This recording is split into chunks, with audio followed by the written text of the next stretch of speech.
bimenye. Muraho neza nshuti bakunze b'Umutsindo TV.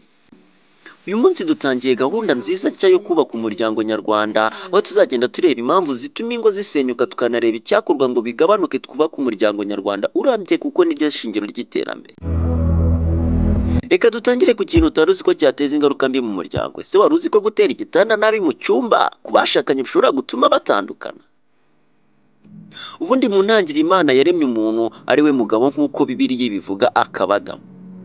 Nuko Imana ibona atari byiza ko yaba wenyine, iramusinziriza imukuramo urubavu rw'ibumoso, imuremera umugore. Bivuze ko umugore we atari umuntu wa mugani wa rumaga, umugore yubahwa.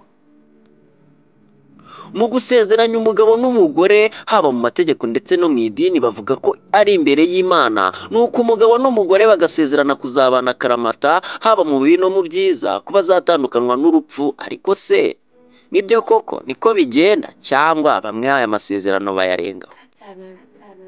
Mu Rwanda, raporo y'urwego rw'ubucamanza rugaragaza ko imiryango 2833 mu mwaka wa 2023-2024 yasabye gutandukana, ibintu bikomeje gutera benshi kwibaza impamvu imanza nk'izi zikomeje kwiyongera. Muri iki gihe rero hari impamvu nyinshi zisigaye zitera abashakanye kurenga ku isezerano bagiranye ryo kuzabana iteka, bagahitamo gutandukana. Yewe hari n'ababivamo bataramara n'ukwezi. Kubera iki? Hari impamvu nyinshi zibitera tuzagenda tugarukaho mu rwego rwo kugira ngo twubake umuryango nyarwanda. Ariko uyu munsi nk'Umutsindo TV tugiye kubabwira ku mpamvu ishobora guturuka ku gutera igitanda nabi mu cyumba, ikintu rwose utari uzi, utanatekerezaga ko cyagira ingaruka nk'iyo. Ese we mugabo cyangwa mugore, igihe mutera igitanda mu cyumba mwashyizemo uko mubonye, cyangwa hari icyo mwagendeyeho? Hari n'ababa babizi, ariko bitewe n'ingano y'inzu cyangwa icyumba n'imiterere y'icyumba bagashyiramo igitanda uko bishoboka, ariko batazi ko hari ingaruka byatera. Reka ngire icyo nkwibutsa ku miterere y'igitanda mu cyumba.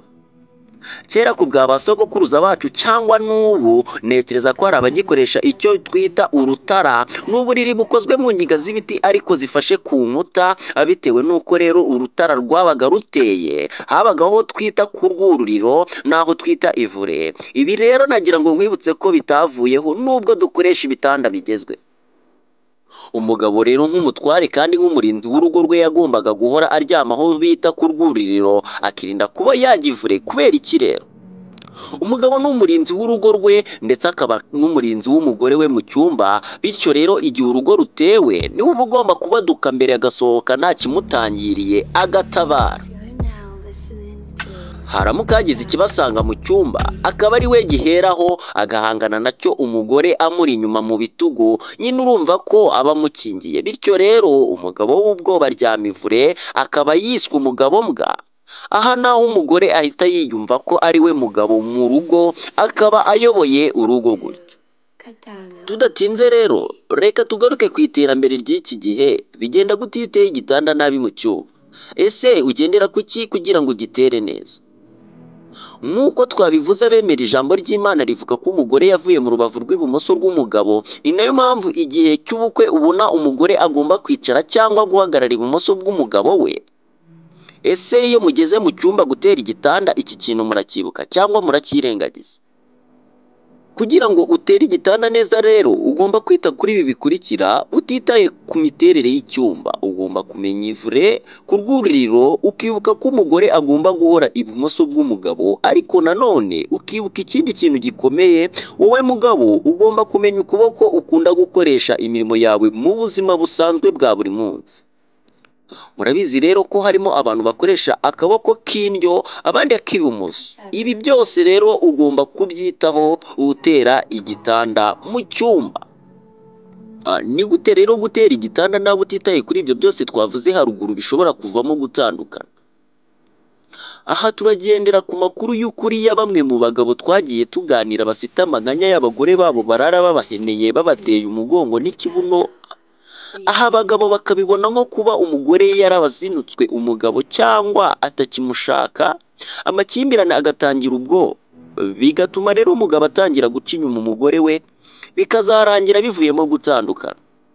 Ikibikubwira rero ko igitanda wagiteye nabi, Hari igihe umugabo ajya gukora igikorwa cy'abagabo cy'abashakanye, nyine ubwo ndavuga gutera akabariro mu mvugo z'ubu, bikaba ngombwa ko umugabo ahindura ikiryamo kugira ngo igikorwa kigende neza. Niba ari uku bimeze rero, ugomba guhita umenya ko igitanda wagiteye nabi, utabanje kureba ukuboko ukoresha nk'uko twabivuze haruguru. Aha kandi uzasanga icyo kiryamo ujyamo mu gihe cy'igikorwa cy'abashakanye, uzasanga akenshi ari naho umugore akunda kuryama yirebera.